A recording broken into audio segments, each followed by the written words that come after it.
All right. We just lost Chris. You might want to back off on him.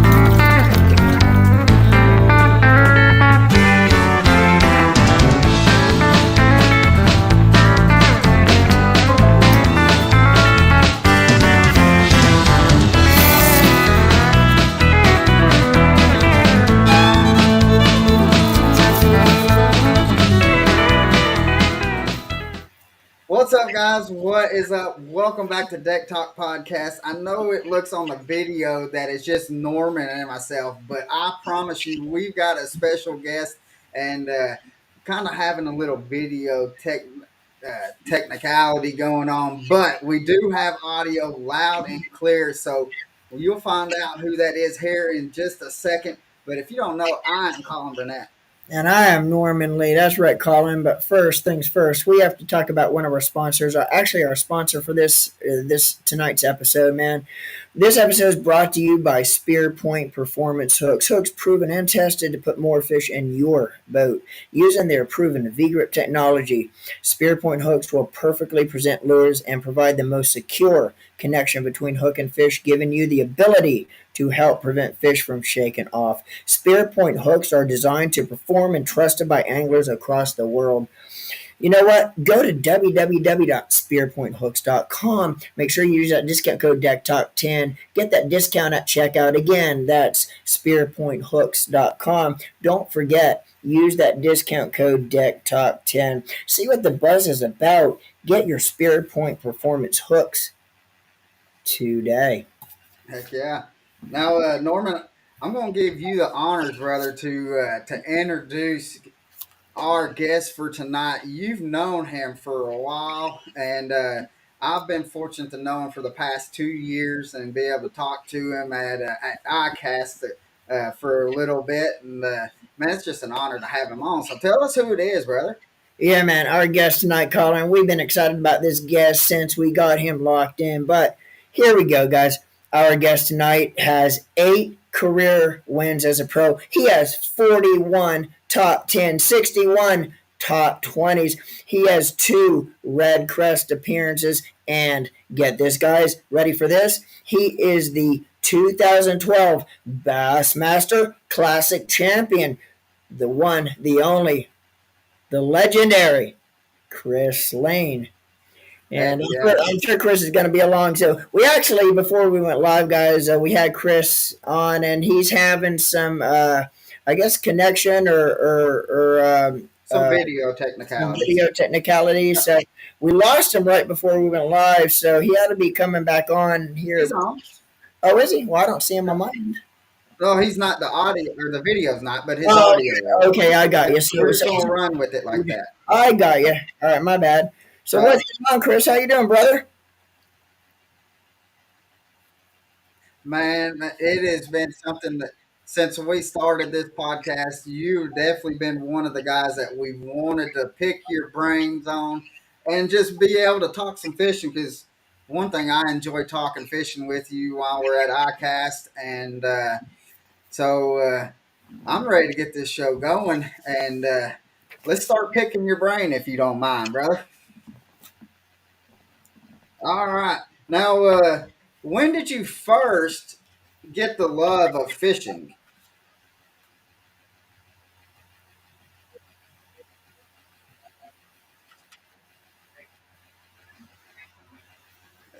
And what's because y'all were originally from Florida, right?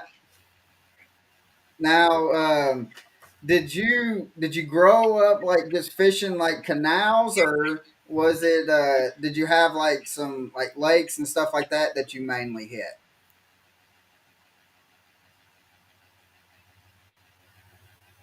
Right. Oh, they're everywhere, aren't they? now, now how was it? Like, was speaking of like your family and stuff like that. How was it to have your brother fishing against you in tournaments and stuff like that? Is it very competitive, or are y'all just kind of nonchalant about it?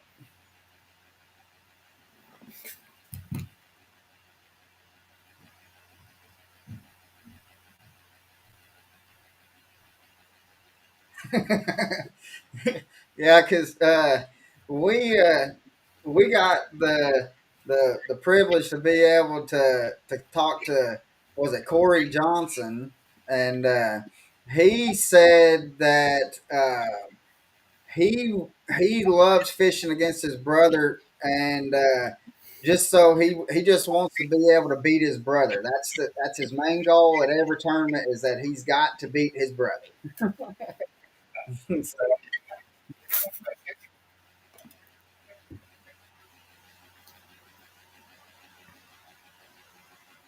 yeah, that's true. That's true. Um, now, um, with saying that, with being saying that you was from Florida and stuff like that. So, would you rather have a frog bite, or would you rather have a flipping bite that would last all day or something like that? If you had to pick of one of the two, which one would you rather have?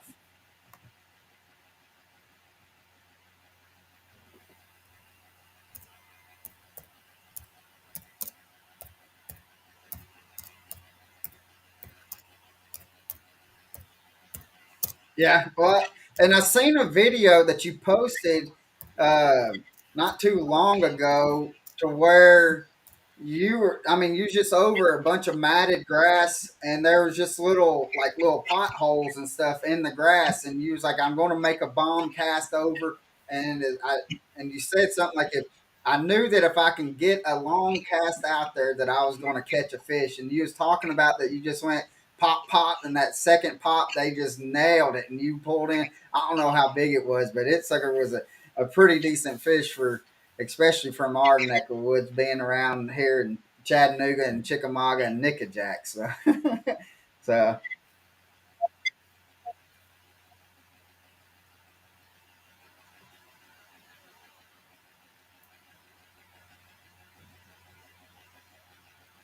yeah, that is that is true. I mean, because uh, sorry, Norman said he can't. Can you, Norman? Can you not hear him? When you switch to took the empty box off just for the audio, I had right after I introduced, I have absolutely no audio on Chris's behalf. Okay, So you might have to put his empty box back. So see if that allows me to hear. okay. What about that? Can y'all hear him now? Hey Chris, could I hear you? All Yeah, you got me. right, I got him now. Yeah, leave his Okay, okay. box All up. You right, didn't. guys. You Sorry, Sorry, didn't. sorry about that, guys. so I tried to do it where it's just the two of us on the screen. So it's going to be the screen's going to look different for the guys, the people that's just going to hear it on the podcast platforms. This is going to make no difference to you, but for the YouTube guys that's watching this live, this you're going to see that just a black box, just because we're having audio, or not. Video We're issues. having video tech problems right now. But so, and Hello. I'll do a little recap, Chris, just to kind of make it real quick. So, when I asked him if he'd rather have a frog bite or a flipping bite, he said a frog, because there is Absolutely. nothing like that explosion, right, Chris? That's correct. So, um, but and again, and then we talked about. He also, the first question was how to get the love of fishing, and he said that he grew up with his dad and his grandfather going fishing and stuff like that.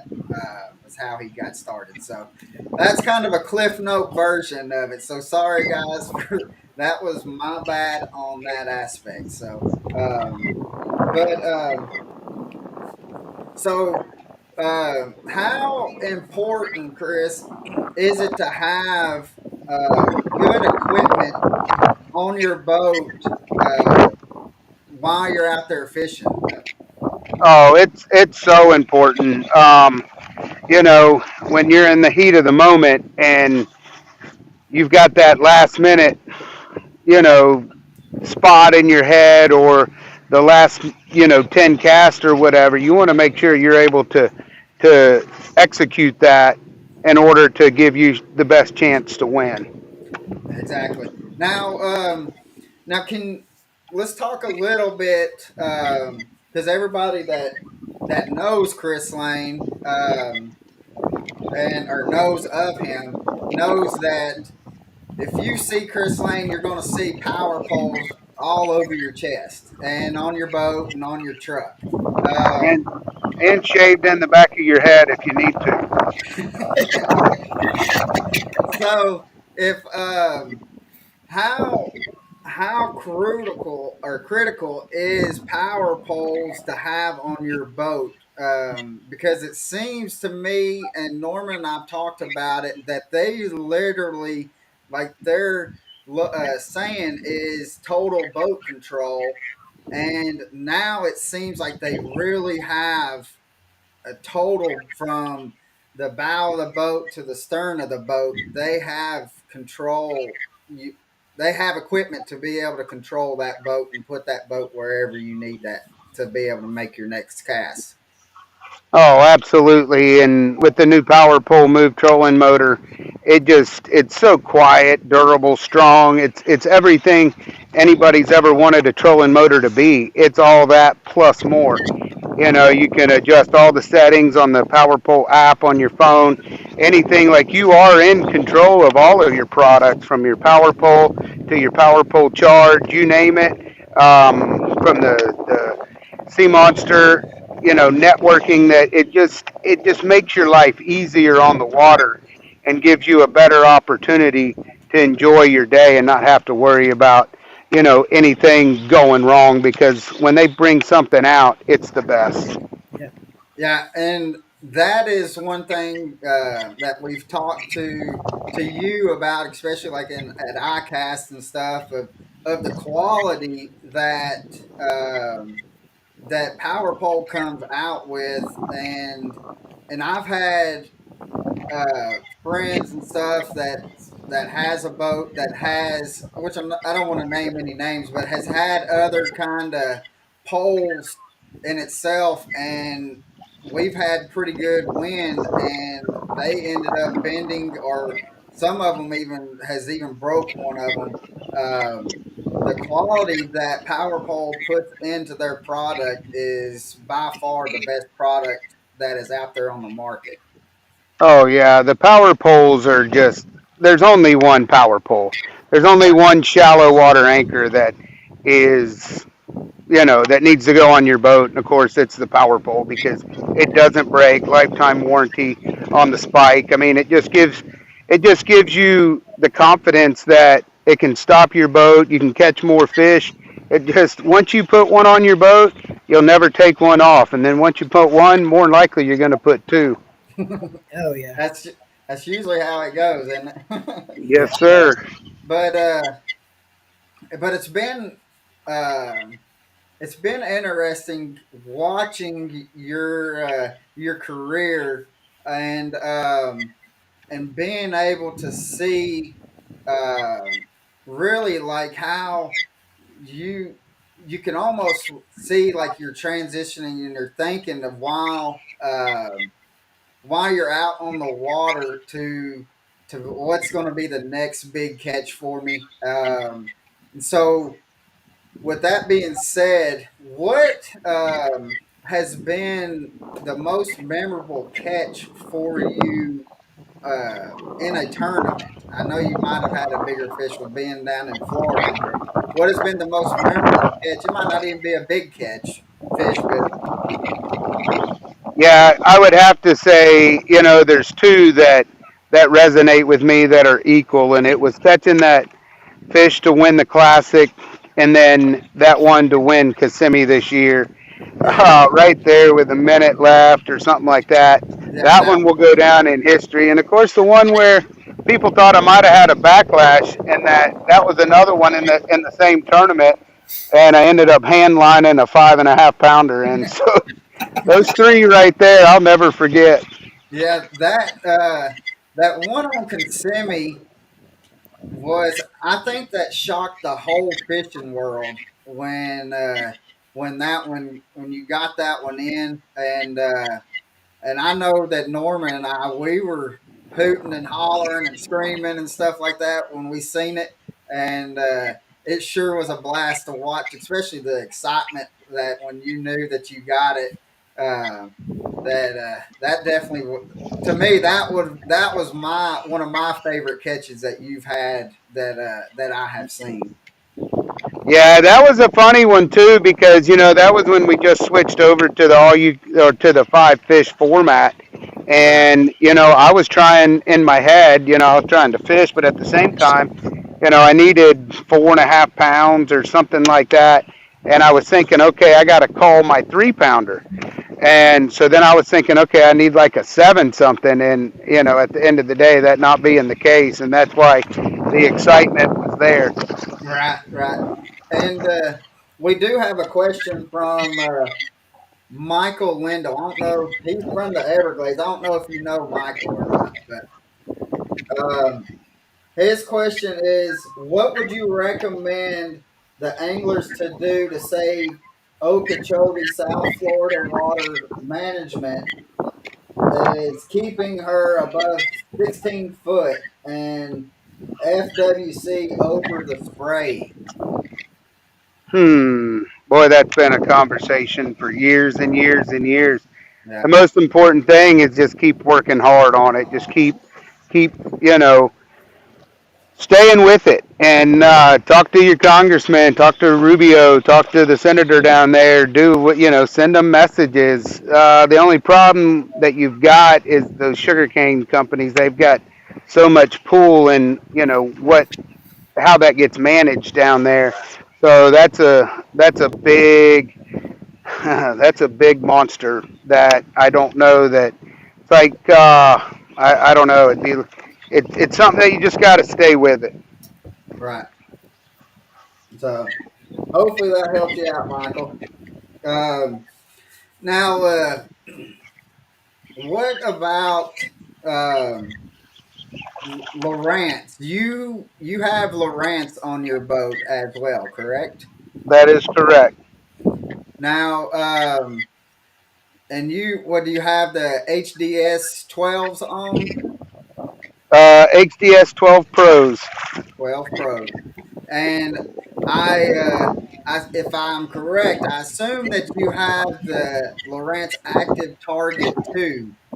That What is correct. is what is your opinion? Because I have that on my boat as well, and to be honest with you, it is I ever since I've had it on the boat, I have thoroughly enjoyed it. It is very easy to understand and to be able to operate. What do you think on that? Is that am I fairly correct to say that? Yeah, I would say so. Especially a guy like me, not growing up in the technology age that so many of these younger kids have been into. It's easier for me to understand. It's easier for me to learn it, and it allows me to be competitive with that technology generation. Right. And because what I've seen is like with the Garmin, it is more technical in it. You do get a little bit better picture in it, but the active target 2 it what made a big jump from the regular active target though towards the Garmin. Yeah, I think Laurent seems to be a little bit more user friendly than the other brands on the market. Don't you agree with that, Right. Chris? As far as the novice getting out there and wanting to learn how to use electronics, it's a little bit more user friendly uh, with the Lowrance over like a lot of the other companies.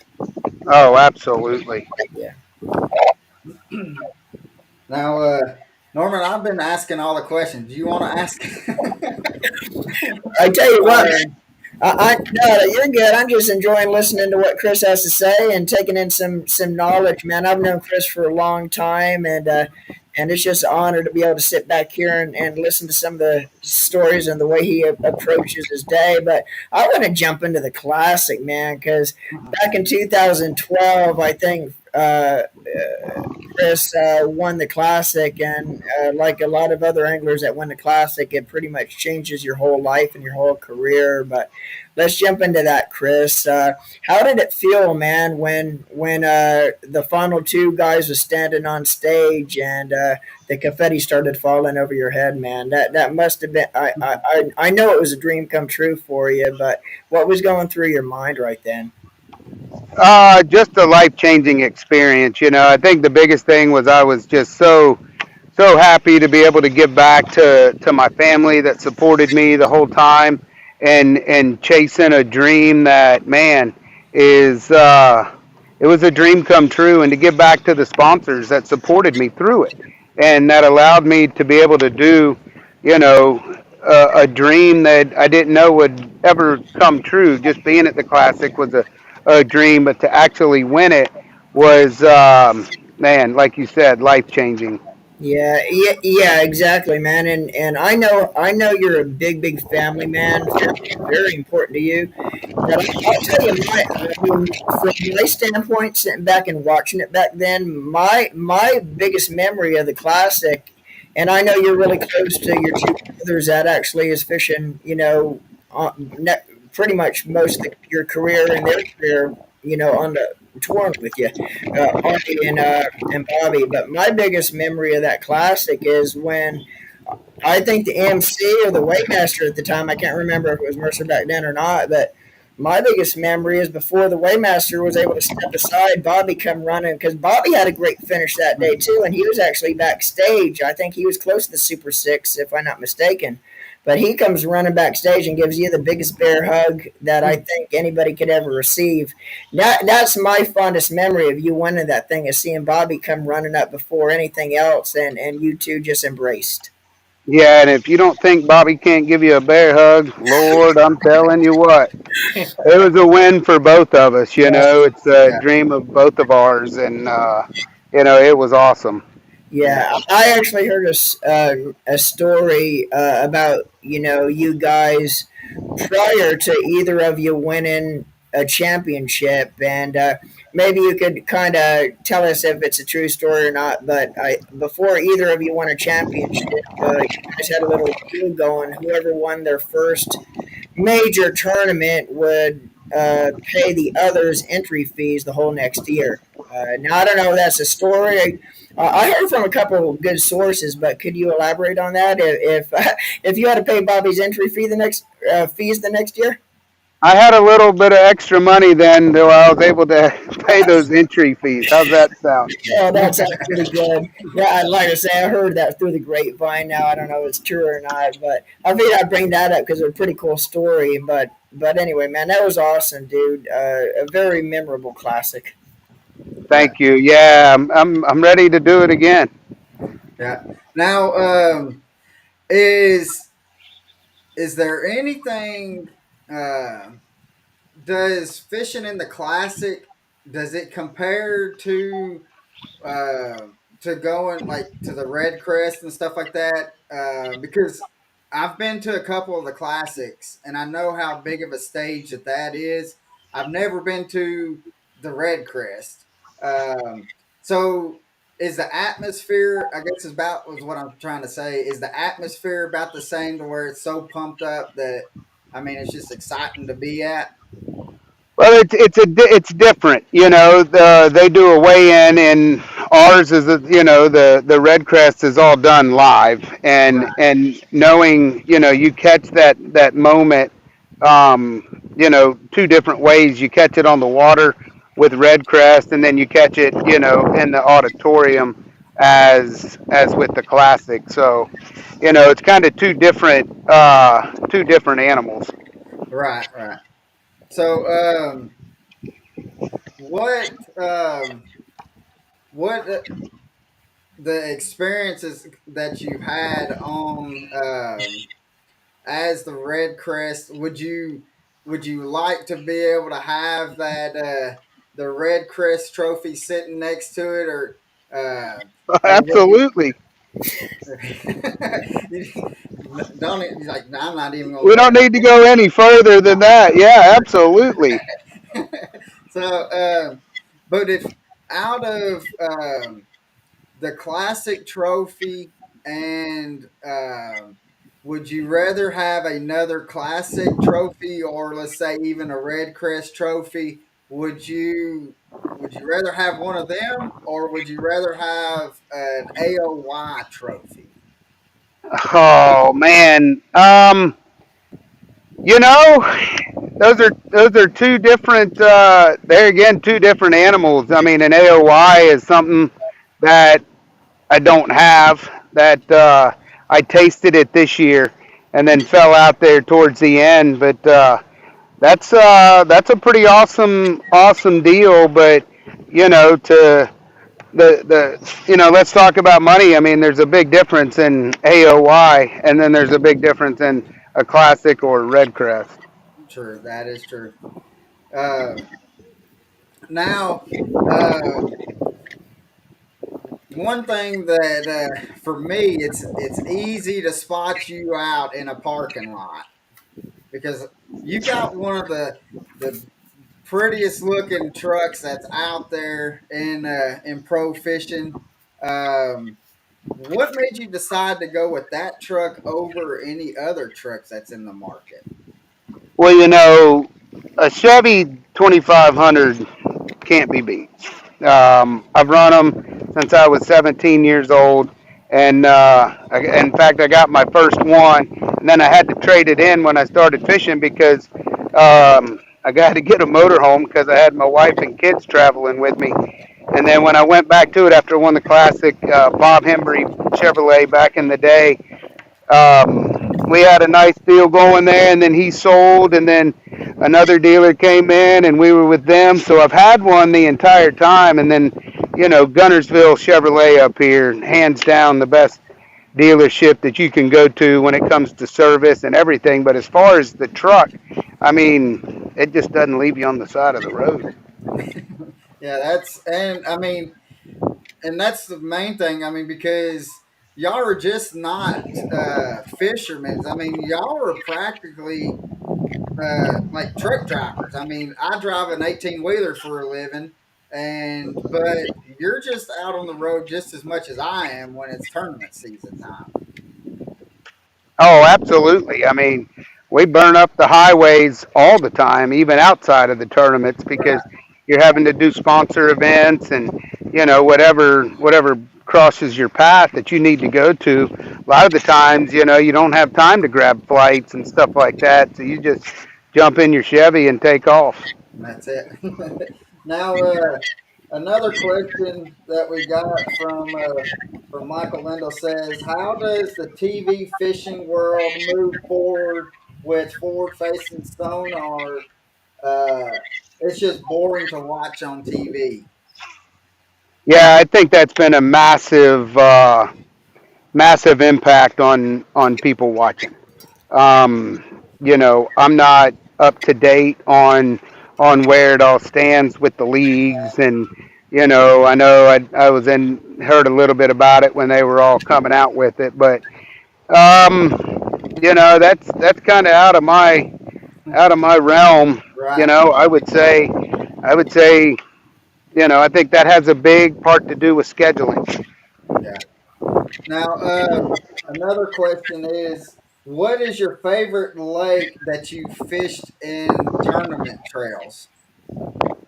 Um, well, Okeechobee, my record there compared to any other lake is pretty dang good. It's either top five or last, but you can always kind of go for the win there, and you always have the confidence that if you pull up to that right stretch, you can catch them so fast and furious, and not even have a boat around you, and know that you got a chance to win a tournament. And I think that's what's cool about Okeechobee.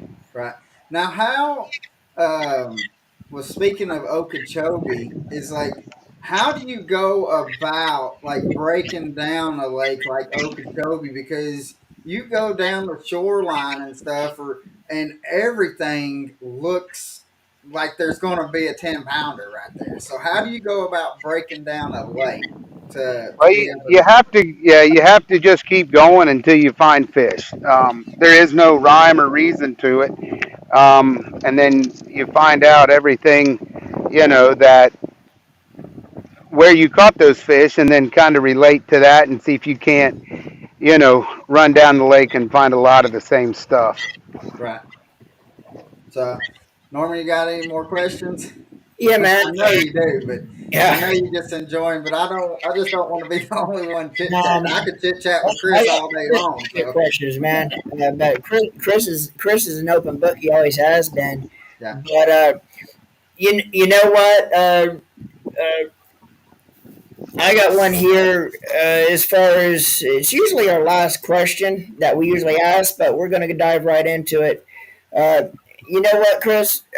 If you were to have one person on your boat, and this person could be still with us or passed on, who would that person be and why to fish with you for the day?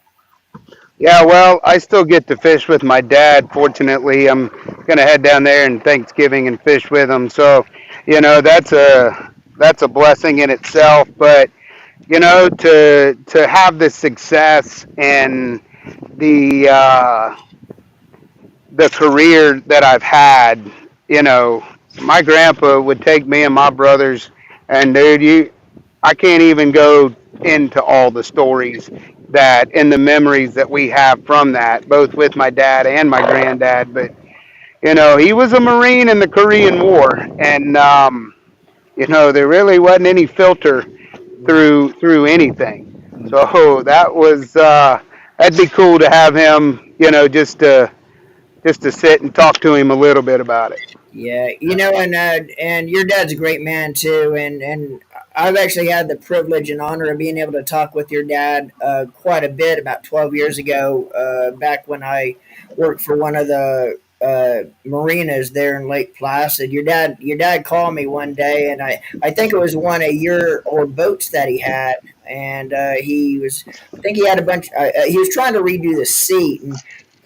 I kind of he wanted to buy a new seat, and I kind of talked him out of doing that and just buying the skins because you get the skins and have somebody upholster the skins from the boat manufacturer, and it's a heck of a lot cheaper than replacing the whole seat. So that's kind of what we done. But your dad's a great man, and I spent some time trying to make sure he got the right skins and that. But yeah, it was fun being able to talk with him for a couple of weeks while I was trying to get that done for him. Yeah, yeah, he'll wheel and deal you, that's for sure. Yeah, we ended up getting skins for him instead of replacing it because skins compared to replacing the whole seat, these boat manufacturers today, and even back then, if you went to replace the whole seat, you're looking at about $1,000 bill where you could do the skins for about $250 and get them upholstered for about 100. So I ended up talking him into doing the skins and saving him quite a bit of money there. But I think there was 2 year old boats that he actually had that I don't know if he ripped it up or if it was just age, but he was replacing one of the bucket seats in it. Oh man, well I appreciate you helping him out. Yeah, but great Now, man. Had enjoyed talking to him back then. yeah. Now, Chris, uh, what's you said earlier that you and your brothers are very competitive. That there's always some kind of bet or something like that. What is the craziest bet that you and your brothers have had while y'all are out fishing? Oh lordy, it went from who was going to do the dishes when we were kids to probably paying entry fees if you won the classic. Now, Yeah. what age were you yourself, Artie, when you actually first? Now, I know a little bit of that. I mean, growing up, and I know you guys for a long time, and knew of you, and then I kind of knew you a little bit from being a Florida boy, and you guys were Florida boys as well. Kind of know. I mean, you guys started out as far as club fishing before you guys became big time in the Lakeland Bass Masters, which is a pretty big club down there in South Florida. But is that was that your first club you guys started fishing? Was the Lakeland Bass Masters, or did you guys fish other stuff before then? And how Oh long? yeah, before you Yeah, go. Lakeland Bassmasters was the back when we were in there, and it's still huge today. But when we were in there, it was the largest BASS affiliated club in the world, Yeah, and to be able to compete against those guys, I think really helped. It was a level that me and my brothers all learned that we had to step up our game in order to be good. Yeah. yeah. Lakeland Bassmasters, and were you guys pretty much top dogs? Because when you fish club level like that, once you turn pro, you got to be pretty much very consistently winning at a club level. When did you start? When did you three actually start pretty much knowing fishing the club level? It was time to take that jump, take the next step into the pros. I think it was just waiting on the good Lord's opportunity for us to go do it. I think we knew we were, had the abilities and the know-how. It was just, doing what we had to do to get that opportunity. Yeah, Yeah. Now we got a question from a guy named Thomas.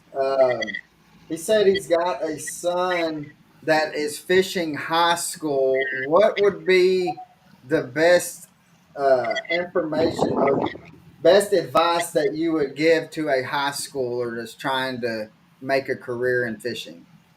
Man, I would be on the water as much as I could be. I know that, when we were growing up, you didn't have phones and Atari. Well, we had an Atari, but you didn't have video games and all the stuff that you have nowadays that seems to encapsulate these kids' minds. When you get out there in God's creation and you're trying to catch a bass, man, that's a game in itself that, Yeah. in my opinion, is probably more fun than anything you can see on TV. Well, we're talking about just a game in itself, but that's one addiction that you don't really want to give up. Yeah, that's right. And guys, I'll just give you a heads up. I got like 1% battery left, and I don't have a charger on me. Okay, so we'll let's wrap it up then. Let's see. What let's see. I had a couple other questions. Norman, you got anything? Let's ask. We'll just go with two more questions. Do you have yeah. anything else I that? know the only thing I got is I'll give you a call tomorrow, Chris. I have a question I want to ask you. So if you're going to be available tomorrow, I'll give you a call for about a couple minutes if that's cool with you. Yeah, that's good. Let's see. When you're throwing a frog, what is your setup? And we'll let this be the final question, Chris. Oh man, go to Bass Pro Shops, get you a Johnny Morris 8:3 to 1 gear ratio, and then get you a 7.4 medium heavy. You can either get the Signature Series. I use the Platinum Series, the red rods, and get the 50-pound XPS line, and that stuff. That's all you need, and then get their little froggy that they got. You can get the popping one or the one that goes over mats, and it's all you need. You can go to Bass Pro Shops, get everything you need, and go enjoy your day on the water and enjoy the experience while you're there. That's awesome. And make sure you record all them blow ups that you're fixing to get. That's exactly right. so, so guys, we're going to cut this short. And hey, Chris, brother, man, we definitely appreciate you coming on. I'm looking forward to seeing you again at ICAST this year. I imagine we will definitely run into you at the Power Pole booth. Absolutely, and like I said, feel free to put me back on the schedule. I'll make sure I got good video and be near Wi-Fi so we can make it work even better next time. Yeah, we'll Sounds definitely good, do that. brother. That sounds awesome, man. So guys, we appreciate you coming on. All 987 of y'all that came on here live, and we appreciate you coming on. And make sure you go to Chris's page, follow him, and see all the excitement stuff that he is doing. He's always posting videos. He's posting informational stuff as well. So you want to follow him. Go root him on next year, and let's uh, let's see if he can hold up, and hopefully be able to hold up an AOY and a one of them also Red Crest or Classic trophies here sometime soon. Yeah, man, that would be awesome. I really appreciate you guys having me on, and for all those wondering about the MLF and everything that's going on there, maybe we'll have a bunch of information for you, in the near future. Yeah. So guys, appreciate you coming on. Hope to see y'all out on the water. And it looks like I'm about to get something to eat prior to what we normally do. So the fat boy is happy. So uh, hope to see you out on the water. God bless and live the passion. All right, Lions and live the passion, guys.